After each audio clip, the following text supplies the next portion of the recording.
We are actually facing a paradigm shift in the Division 2, which brings with it 4 key elements, with the first being a fundamental change. It represents a complete transformation in the way things are understood or approached, because this is perhaps one of the changes that will undoubtedly help shape the future of the Division franchise. Meaning, from the core perspective, the quality of life will be very healthy because with Project Resolve, so many aspects of the gameplay have been addressed. And so the second key is a new framework. It involves adopting a new set of assumptions that differ significantly from the previous ones. Because when playing the game now, it just feels like when I add resistances or something offensive to make my damage in a particular area more impactful, I can actually feel the effects of this change, whether it be diminishing returns or heals accompanied by hazard protection. But let's get into the meat of this topic, because players are just now beginning to realize how profound this actually is. Which brings me to my third key, and that is the widespread impact it's beginning to have on the community. The change that affects a broad range of practices in the way players create builds. Now I almost never see a build in Conflict that doesn't have the Ninjabike. And when the Ninjabike came out back in the day, players criticized it almost immediately for it not being a reason to be used in builds over other talents like Vigilance, Versatile, or Wicked. Talents that grant guaranteed damage bonuses, while Ninjabike would only give mediocre bonuses and by itself has no talent. I even criticized it once, because the Ninjabike in the Division 1 was an exotic that after it came out, I felt like I didn't want to make a build without it, and it's starting to feel the same way in Division 2. Because recently changes were made to the 2 and 3 piece brand bonuses in order to give us players an incentive to use the Ninjabike over certain heavily used talents. These brand bonuses are just too good to overlook.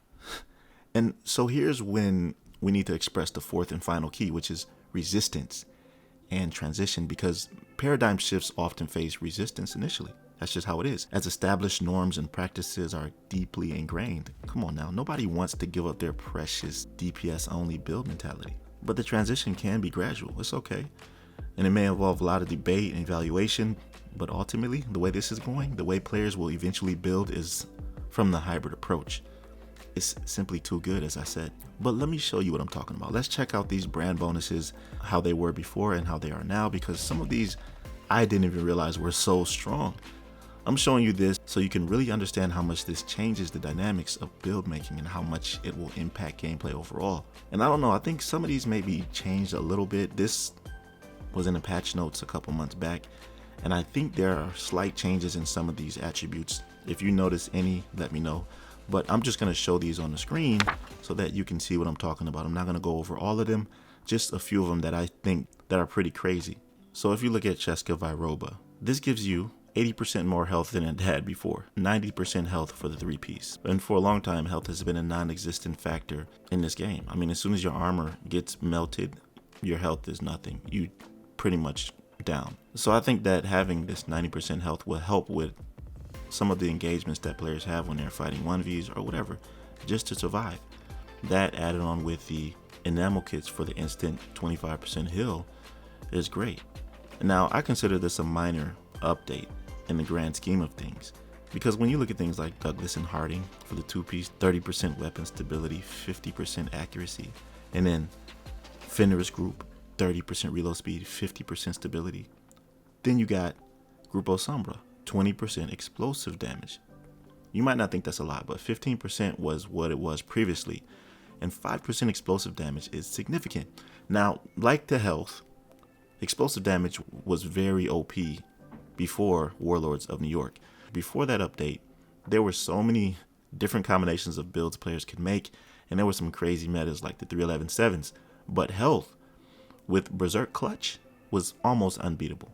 I say almost because I made a counter for it and I'm proud of it. But anyways, all I'm saying is that there are a lot of these that were significant before Warlords of New York, and as soon as that update came out, they just were rendered useless. But some of them did need to be nerfed, respectfully, because explosive damage, you could roll that attribute on every piece of your gear. So you could roll like, what, 20% explosive damage on every piece, along with whatever brand bonuses explosive damage came with. So it was toned down a lot, and rightly so. So now the maximum that you're able to get is like 45% with these extra bonuses. And I think that's reasonable, because now you can still one-shot players with 1 million armor or do some significant damage in order to get the upper hand in battle if you are like a hybrid player that doesn't have as much DPS as your opponent. And Grupo Sombra also comes with some nice critical hit damage, so that's cool too.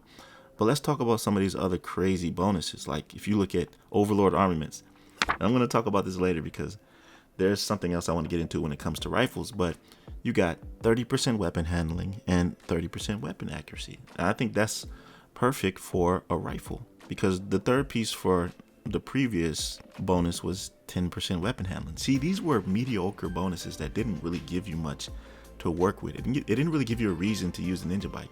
And actually now it's getting to the point where a lot of these Ninjabike builds are making it so that why would I even use Vigilance? Why would I even use Wicked? Because you're losing out on so much if you don't use the Ninjabike when you want to make these crazy resistance builds or damage builds. You can stack a whole bunch of crit, you can stack a whole bunch of damage. So it's like before, it was the opposite, right? When you put the Ninjabike backpack on, you're like, oh, you're losing so much if you don't have that backpack talent, because everything was based on that backpack talent before. But now it's different. So maybe, I don't know, I hope it's not too much to the point where you just never want to use a named backpack or a backpack with a talent. I don't want it to be that much of a paradigm shift. I want it to be more balanced. But let's keep going because I want to get through this and I don't want to talk about all of them. But 511 also has some great attributes for the 1-piece and the 3-piece. 30% health. Add that with the Cheska Viroba. Then you got 20% Hasbro for the 3-piece. Mind you, all you need is 2 pieces to get 3-piece now, which is why they buffed so many of them, right? And then you got this crazy Healer Guard and Golan gear bonus, right? 1.5% armor regen for the 2-piece of Golan, which is 1 piece for that. And then you have 2% armor regen for the 3-piece. So you can have like a crazy armor regen tank immortal build if you want to. And this is what I was talking about, countering those skill builds and builds that deal damage to you. You have to step out of your comfort zone if you want to counter these builds, if you want to have an enjoyable experience. The Division is not like any other game. It's different. Now here's a good one. China Light, you got 15% explosive damage for the first piece, which was already what it was in the beginning, and then 20% skill haste. Get your skills back really fast, right? Now okay. Now this is one that they really overhauled. This is literally insane. You got Richter and Kaiser, R and K. Because the thing is with the Division before and how it was for a long time is that there was a problem with the healing aspect of the game. Because in Division 1, you had these instant heals that you can just pop right away. Then you had med kits that you can use immediately. And then you can heal your players with the heals when you drop them on the ground instantly. You also had these revive heals, right? It was crazy. Like, you could be the ultimate healer in Division 1. I had this guy, man.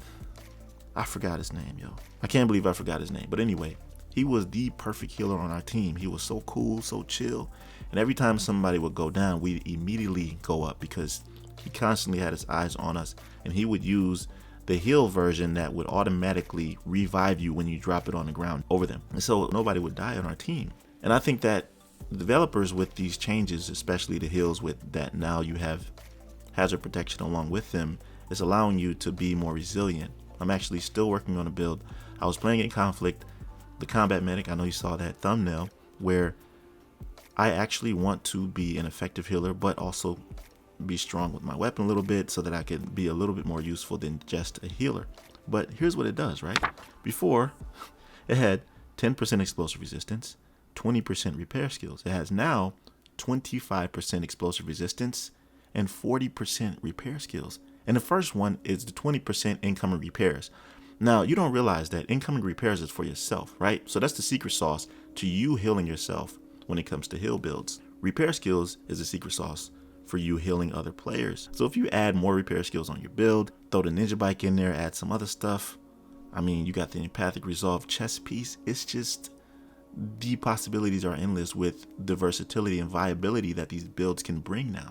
But I want to talk about one last thing that I said before, rifles. All right, let's address this because the next update, there's a new aspect being added to the paradigm shift conversation, and that's rifles. A good amount of players said that the new gear set and brand sets are underwhelming, or it's only good for bad players who like to sit back and be pussies. This is not the case at all. I don't know about you, but I prefer precision-based playstyles, and rifles are right up my alley. All this time, all of these years, when they were nerfed after Warlords of New York, I've been enduring the assault rifle combat perspective. Before WONI, rifles were on par with assault rifles and SMGs, and it took years for rifles to get their glory back. And this is also part of the resistance and transition phase that I was talking about before, because so many players either refuse to see or simply cannot see that the Division 2 has a multifaceted roster of gamers who enjoy alternative methods of bodying kids. Not just point and shoot until one person gets down like Call of Duty. Maybe some like me want to end the fight before it even begins, or land all headshots with a rifle just to let you know my aim is better than yours. Either way, be it the easy way or the hard way, the ones who refuse to see what's going on here, well, it's definitely happening, whether you like it or not. So please, to those individuals who leave comments like these saying things like they should make the skill have higher cooldowns in conflict just as the normal pulse, do you realize? Hold on a second. Do you actually realize how long that cooldown is? It's like a minute. That's considered an eternity in conflict. I mean, you're better off not using any skill with that long cooldown. But why not, instead of complain about it, take precautions and counter the skill by simply adding more armor to your build? If not that, then explosive resistance. I mean, the sticky bomb can only one-shot players with 1 million armor or less. Matter of fact, why not create a build with some insane versatility, being that we have all those crazy brand attributes? Now is a better time than any to do so. Another comment I like to address. This guy said every time the Division looks more like Star Wars, like explosions and so many colored lights, electronics were created for people who can't even shoot at a wall. For some reason, there's a misconception that players who use skills can't aim their weapons. Well, haven't I and others shown time and time again that we can use whatever we want and be dominant? The fact is that I just enjoy using skills also. Furthermore, why can't somebody be efficient with both skills and weapons at the same time? Think about it. That's all I want you to do, because at the end of the day, gamers are always going to play how they want to play. Especially if there's a game like the Division 2 that allows them to. Anyways, that'll do it for this video. I just wanted to express how I feel like I normally do in videos like this when there's a lot on my mind. I hope you enjoyed it. If you liked the video, like it, chime in down below in the comment section, and subscribe to my channel for builds, guides, gameplay, and discussions. I'll see you in the next one, fam. Be right out.